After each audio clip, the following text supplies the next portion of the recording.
శివరాత్రి మహాశివరాత్రి పండుగ సందర్భంగా ఇంకో పాటను కూడా మీకు వినిపిద్దామని ఏందంటే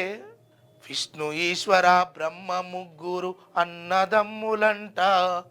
ఈ భూదేవి ఆకాశవేణికి ముగ్గురు కనితలంట, వారి మహిమతో చేసిన మనముక మాయ బొమ్మలంట, నాయన మట్టి బొమ్మలంట, చేతుల బెల్లం ఉన్నంతసేపే కాకి బలుగమంట, నాయన కాకి బలుగమంట, చేతుల బెల్లము అయిపోయినాక ఎవడు రారు వెంట, నాయన ఎవరు రారు వెంట, ఇంటి ముందర చిన్నలు పెద్దలు వేల బలుగమంట, నాయన వేల బలుగమంట,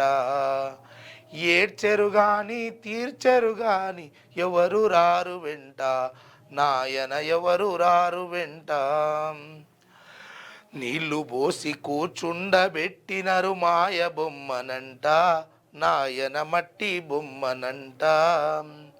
ఎత్తండోయి ఎత్తండోయి మాయ బొమ్మనంట, నాయన మట్టి బొమ్మనంట, దింపుడు గల్లము కాడ దింపినరు పెద్దలు మీరంతా, నాయన పెద్దలు మీరంతా,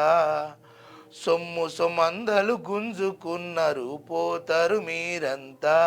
నాయన పోతరు మీరంతా, గురువు పోస్తాడు శంకు తీర్థము ముక్తి పొందుమంట, నాయన ముక్తి పొందుమంట, దాంట్లో మంట్లో మన్ను కలుపుతారయ పోతరు మీరంతా, నాయన పోతరు మీరంతా, వస్తా పదరా పోతా పదరా ధర్మము మీ వెంట, నాయన ధర్మము మీ వెంట, ధనధాన్యంబులు ఎవరి పదార్థము ధర్మము మీ వెంట, నాయన ధర్మము మీ వెంట. మరొకసారి మహాశివరాత్రి పండుగ శుభాకాంక్షలు క్యూన్యూస్ ప్రేక్షకులకు, మిత్రులకు, సబ్స్క్రైబర్లకు, వ్యూవర్స్కి అందరికీ కూడా. ఎందుకు అనంటే మనిషి ఈ భూమి మీద ఒక ఆట బొమ్మ మాత్రమే అని, అందులో భాగంగా ఈ బతికిన 4 రోజులు 4 ఏళ్ల పాటు మంచిగా ఎలాంటి కోపతాపాలు లేకుండా ఒక సాటి మనిషిని మనిషిగా గుర్తించి చేదోడు వాదోడిగా ఉండాలని, కక్షపూరితమైనటువంటి కుట్రలతో మనిషి జీవనం కొనసాగించొద్దని, తన మెదడుతో ఇతరులను నిత్యం వంచే కార్యక్రమంలో ముందుకు వెళ్ళొద్దని, తను బతికినన్ని రోజులు నలుగురిని బాగుపరిచే విధంగా, తను చనిపోయిన తర్వాత తనెమ్మడ ఏది రాదు, నిన్ను బతికున్నప్పుడే మనిషి అంటారు, చనిపోయిన క్షణమే నిన్ను శివము అంటారు, నిన్ను డెడ్ బాడీ అంటారు అన్న విషయాన్ని మర్చిపోవద్దు. నిన్ను మట్టిలో అంటే పాతి పెట్టడానికి నిన్ను పాడ మీద మోస్తున్నప్పుడు, అంటే నీ ఇంటి ముంగట కూర్చుండబెట్టి నీ మీద నీళ్ళు పోసినప్పుడు ఎంత అయినోళ్ళైనా ఎవరైనా నీ రక్త సంబంధికులైనా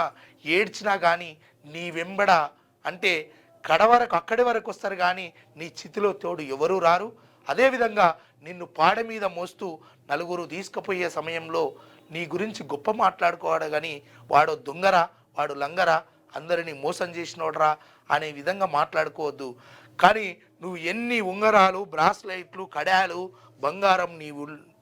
ఒళ్ళంతా నిలువెత్తు వేసుకున్నా చివరికి నిన్ను ఆ దింపుడు కళ్ళం గాడ దింపినట్టు దింపంగానే నీ దగ్గర ఉన్నటువంటి నిన్ను శవము అని కూడా చూడరు, నీ దగ్గర ఉన్నటువంటి అన్నిటినీ గుంజేసుకుంటారు. ఏ చిన్న బంగారం ఉన్నా కానీ లాస్ట్ నీకు ఆ చిల్లర పైసలు ఆ రూపాయి ఏదో ఆడబెడతారు, ఇంకోటి నీకు ఉడకని బువ్వను నీకు ఆడబెడతారు, అది కూడా నువ్వు తినలేవు, ఏది నీ వెంబడ తీసుకుపోలేవు. అందుకోసం కుట్రలు కుతంత్రాలు మాని మనిషిగా జీవించు, నిన్నే మనిషిగా జీవించు. నీ రెండోతనం లోపటోటి బయటోటి బతుకుతున్నటువంటి జీవితంను నువ్వు ఎట్లా బతికినా నలుగురికి మంచి చేసే మనిషిగా బతకాలని కోరుకుంటూ థ్యాంక్ యూ మిత్రులారా.